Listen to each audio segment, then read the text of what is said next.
What up, YouTube? It's your boy Black. Thought I'd make a little video. I don't know how quick it's gonna be, but I know I ain't posted nothing in a while, so let me get on here and do something. Um, Tomorrow's a big day for some people, not a lot. A lot of people ain't waiting for this game that's coming out tomorrow, but me personally, I've been waiting for it, even though I'm not a big fan of the whole series. But I do like the game. Game I'm talking about is Deus Ex, Human Revolution. And it's gonna be real, real good. I think it's coming out tomorrow. I played some of the older ones. I never got a chance to play the first one because I think it was only on the PC. The second one was called Deus Ex 2 Invisible War. They did make a version of it for the Xbox 360. No, Xbox, regular Xbox, excuse me. I played that a little bit, but I didn't play a lot of it. I just had it for a little while, and I couldn't figure out what to do because there was so many things you could do in the game. I just thought it was real cool, but I didn't really understand how to play the game. So I never really got into it like that. But the new one that's coming out tomorrow is a not a remake. It's a prequel to the first two that came out already. So they're basically telling you the beginning story that starts off the story from the games that came out in the past already.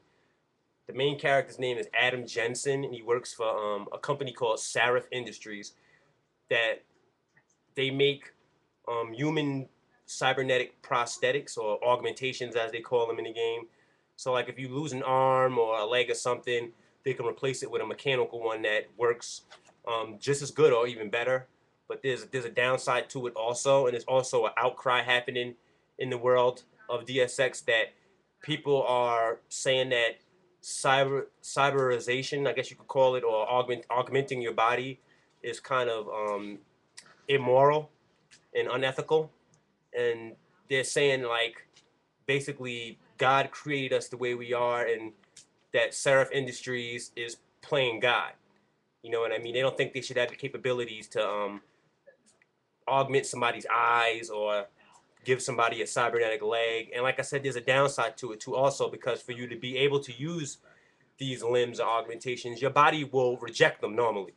You can't just put something on your body and think your body's gonna accept it because it's an inanimate object that's foreign to your body. So they're saying that your body will reject it. So to use these augmentations, you have to use another type of drug, and I forget what the name of the drug is, but it stops your body from rejecting your augmentations, but you have to keep using it. So some people say that they're pushing these augmentations out on the public, and at the same time they're enslaving them because if they don't use the drug that you have to use to keep your augmentations, your body will start to reject the augmentations. You understand what I mean? So they basically will stop working. So you'll have legs that'll work, and then all of a sudden you won't be able to walk the next day because you ran out of the drug that Serafix, I think that's the name of the company. Serafif, I forgot the name of the company just now. Whatever. But if you don't take the drug, your limbs or whatever your augmentations are will stop working. Um, that's the basic gist of the game. But something happens where the main character, he's a regular human, he has no augmentations, and something happens where they attack Seraph, that's the name of the company, Seraph Industries, and he ends up having to get augmentations due to injuries he sustains. He's the chief security officer for Seraph Industries, so he's in charge of all the security of the building and making sure everybody's safe and nothing happens too crazy inside. He's responsible for the goings on security wise in Seraph Industries. And something ends up happening where an attack happens. I know a lot of you guys probably seen the footage already. Where an attack happens on Seraph Industries, and he ends up getting injured really, really bad, and he has to undergo augmentations himself, right? But there's a big outcry, like I said. There's people protesting against the corporation, saying that like I said, that they're playing God. They shouldn't have the ability to present this to the public the way they are.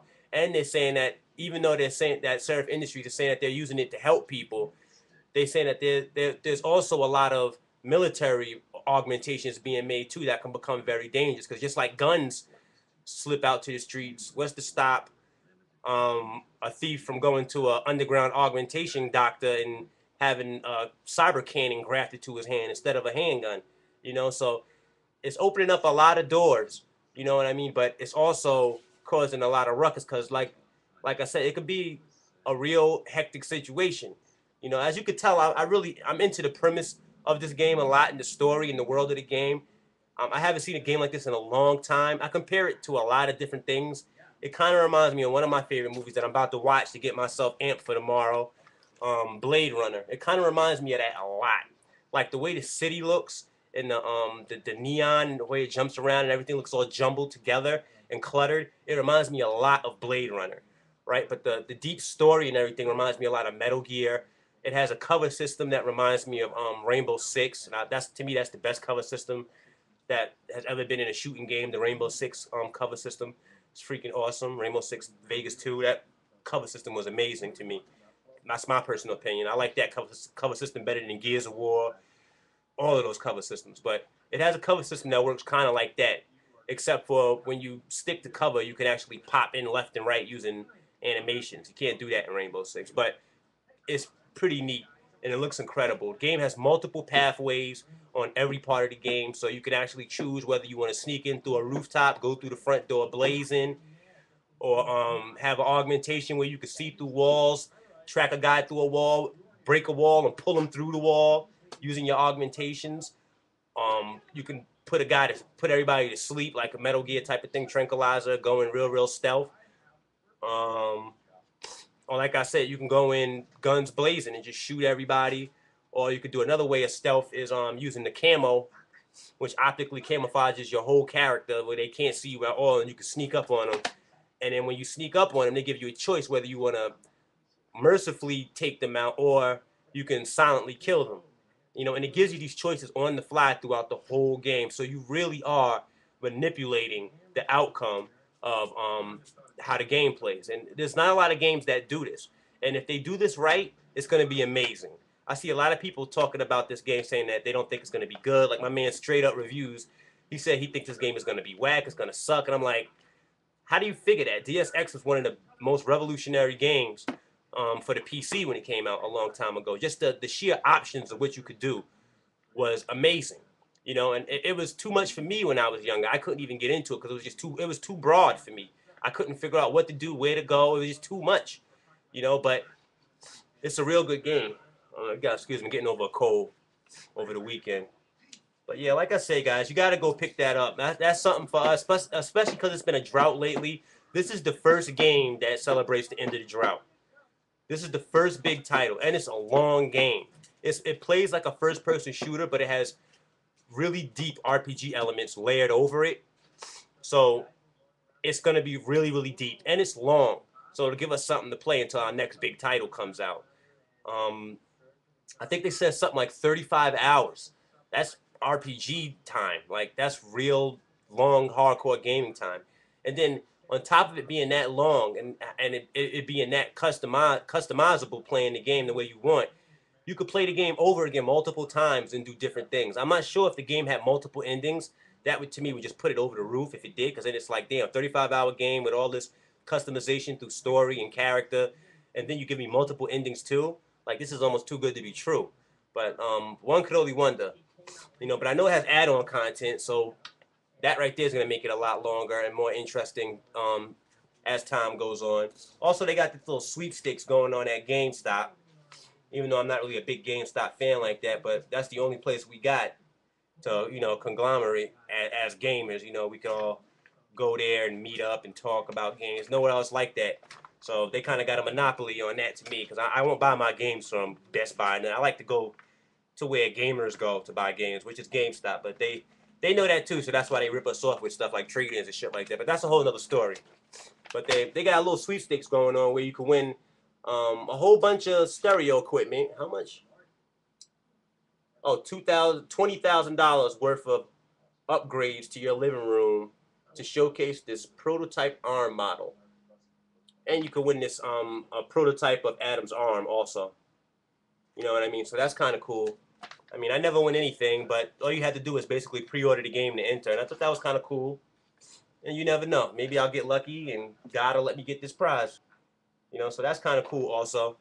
You know, but yeah, man, you got to go get this game, guys. It looks like it's going to be really good. Check it out.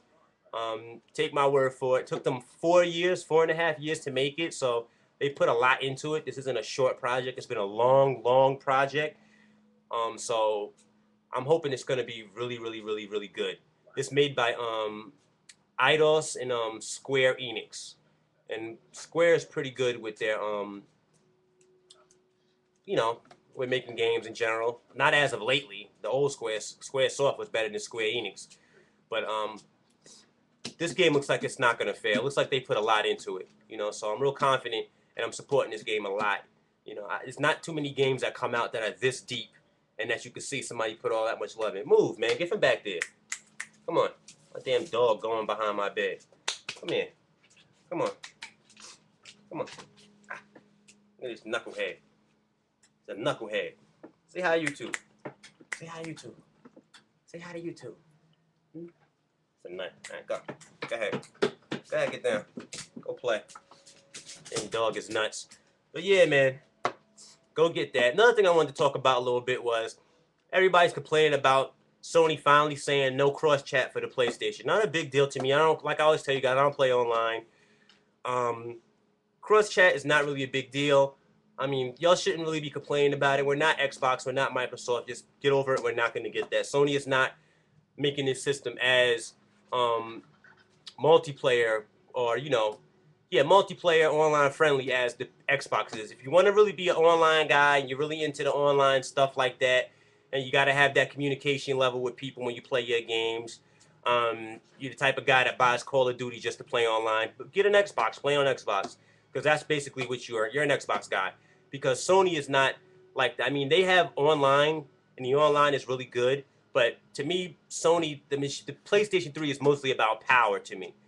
That's where you're going to get the most bang for your buck, especially when Sony makes their games in-house, like God of War 3, Heavy Rain. Those games look like nothing you'll get on an Xbox. So there's ups and downs to every system. That's just one down amongst a million ups to me. So it's not that big of a deal, okay? Cross chat, whatever. It's not that big of a freaking deal to me. So stop whining, guys. Enjoy the good games that Sony is putting out because they're doing a remarkable job, especially after the hit we got with that hacking bullshit.